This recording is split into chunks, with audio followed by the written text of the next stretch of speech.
افشل كتير، ما تخافش من الفشل، جرب كتير، وكأن مستقبلك وكأن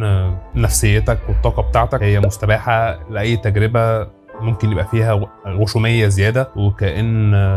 حياتك كده هي عبارة انك لو فشلت كتير جدا وفشلت بسرعة جدا هتنجح. اي نعم الكلام ده في جزء منه صح، لكن اغلب الناس اللي شغالة في مجال انها تتكلم عن الموضوع، اللي هم الموتيفيشن سبيكر والناس اللي هي شغالة في المجال ده، خلت الموضوع مبتذل قوي. خليني اقول لك حاجة، يعني ممكن تقول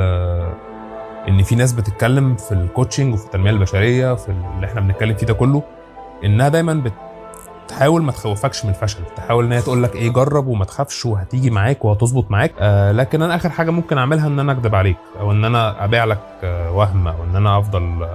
اقول لك كلام هو عباره عن كلام فارغ. انا اسف اللي هقوله يعني، بس هو كلام فارغ، ان انا افضل اقول لك ما تخافش ودوس ويلا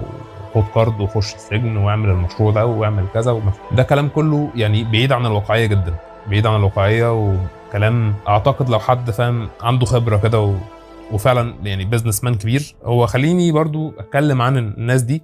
ان الناس اللي عندها خبره دي اكيد مرت بتجارب كتير فشل، واكيد ما نجحتش في تجارب كتير، ويمكن يكونوا بدأوا في حاجه مثلا بهدف معين وخلصوا وهم في سكه تانية وفي وضع تاني وناجحين جدا والدنيا تمام. لكن برضو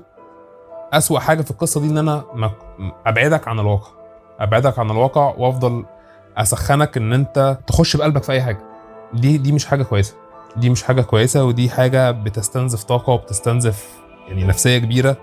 وممكن فعلا بعد تجارب كتير مش مدروسة وتجارب كتير فيها قدر من السذاجة وقدر من المراهقة الفكرية توصل لحاجة، بس تكون بعد الوصول ده انت مش مستمتع بأي حاجة، لأن كمية الصدمات اللي انت دخلت فيها وكمية الأكشنز اللي مش محسوبة اللي انت عملتها